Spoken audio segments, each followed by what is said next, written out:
बिहार में अक्टूबर नवंबर के महीने में विधानसभा चुनाव होने वाले हैं। सभी जानते हैं कि बिहार की राजनीति में जाति बहुत बड़ी भूमिका निभाती है। चुनाव में लोग अक्सर अपनी जाति के हिसाब से वोट देते हैं, इसलिए ये जानना बहुत जरूरी है कि कौन सी जाति किस पार्टी के साथ ज्यादा जुड़ी हुई है। चुनाव का नतीजा भी इस बात पर निर्भर करता है कि किस पार्टी के पास कितनी जातीय ताकत है। सीधे शब्दों में कहें तो जिस पार्टी के पास ज्यादा जातीय समर्थन होगा, उसकी जीत की संभावना भी उतनी ही बढ़ जाएगी। अब जब बिहार में विधानसभा चुनाव आने वाले हैं, तो हर कोई जानना चाहता है कि बिहार के जातीय समीकरण क्या है और ये चुनाव में किस पार्टी के पक्ष में जाएंगे। आइए इस वीडियो में बिहार के जातीय समीकरण को जानने की कोशिश करते हैं। दरअसल बिहार की चुनावी हवा इन दिनों बहुत गर्म है। चुनाव की तारीखें आने से पहले ही सभी राजनीतिक पार्टियां अपनी अपनी चाल चलना शुरू कर चुकी हैं। हर पार्टी आने वाले चुनाव के लिए पूरी तैयारियों में जुटी है। बिहार में आमतौर पर नीतीश कुमार और तेजस्वी यादव के नाम की खूब चर्चा होती है, लेकिन अब और भी पार्टियां और नेता बिहार की राजनीति में अपना पांव पसार रहे हैं। ऐसे में चुनाव करीब होने की वजह से हर पार्टी जातीय समर्थन जुटाने में लगी है। हाल ही में केंद्र सरकार ने जातीय जनगणना करने की मंजूरी भी दी है, जिससे सभी दल अपनी चुनावी रणनीति पर नए सिरे से काम कर रहे हैं। ऐसे में अब सवाल ये है कि बिहार में जातीय हालात कैसे हैं और ये किस पार्टी के पक्ष में जाएंगे। बिहार में जातिगत समीकरण की राजनीति सदैव से एक अहम विषय रही है। ये राज्य न केवल नेताओं और पार्टियों के बीच संघर्ष का मैदान है, बल्कि यहाँ की राजनीति में जाति आधारित वोट बैंक की भूमिका भी बेहद निर्णायक होती है। साल 2025 में होने वाली जातीय जनगणना के बाद इस समीकरण में बड़े बदलाव की उम्मीद जताई जा रही है, जो आगामी विधानसभा चुनाव के नतीजे को नई दिशा दे सकती है।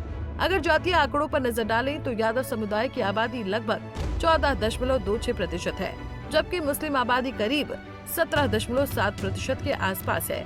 अनुसूचित जातियों का हिस्सा लगभग 19.65% है और ऊपरी जातियां 12 से 15% के बीच है। लेकिन सबसे बड़ा वर्ग यहाँ अन्य पिछड़ा वर्ग ओबीसी का है, जो कुल आबादी का लगभग 36% है। ये आंकड़े राजनीतिक दलों के लिए रणनीतिक रूप से बेहद महत्वपूर्ण है, क्योंकि वो अपने चुनावी गठबंधन और अभियानों को इन्हीं आधारों पर आकार देते हैं। राजनीतिक दलों की बात करें तो आरजेडी की मुख्य शक्ति यादव और मुस्लिम वोट बैंक है। पार्टी यादवों को अपनी राजनीति की मूलधार मानती है और मुस्लिम समुदाय को भी अपनी सत्ता में महत्वपूर्ण स्थान देती है। वहीं जेडीयू महादलित, अति पिछड़ा वर्ग, ईबीसी और अन्य पिछड़ा वर्ग पर अपनी पकड़ मजबूत करने की रणनीति पर काम कर रहा है। मुख्यमंत्री नीतीश कुमार की सरकार ने इन वर्गों के लिए कई योजनाएं लागू की हैं। भाजपा की रणनीति ऊपरी जातियों, गैर मुस्लिम, पिछड़ों और हिंदू वोट बैंक को साधने की है। साथ ही भाजपा जातीय राजनीति के साथ साथ विकास और हिंदुत्व की राजनीति पर भी जोर देती है। इसके अलावा बिहार के अनेक क्षेत्रीय और नवगठित दल भी अपने अपने जातिगत वोट बैंक को मजबूत करने में जुटे हुए हैं। बहरहाल अगर देखा जाए तो जातीय समीकरण बिहार के चुनाव में टिकट बंटवारे, गठबंधन निर्माण और चुनाव प्रचार का मूल आधार है। राजनीतिक दल जातीय समूहों की ताकत और उनकी संख्या के अनुसार ही अपने उम्मीदवारों का चयन करते हैं।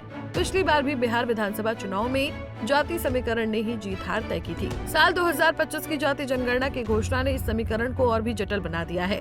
खैर, बिहार में 243 विधानसभा की सीटों पर चुनाव होने हैं और बिहार में हर सीट का अपना अलग महत्व है। ऐसे में बिहार की सभी 243 सीटों का समीकरण समझना टेढ़ी उंगली से घी निकालने बराबर जितना मुश्किल है। Bureau report, Punjab Kesari TV. हमसे जुड़े रहने के लिए हमारे YouTube चैनल को सब्सक्राइब करें और नई वीडियो की नोटिफिकेशन के लिए बेल आइकॉन को दबाएं।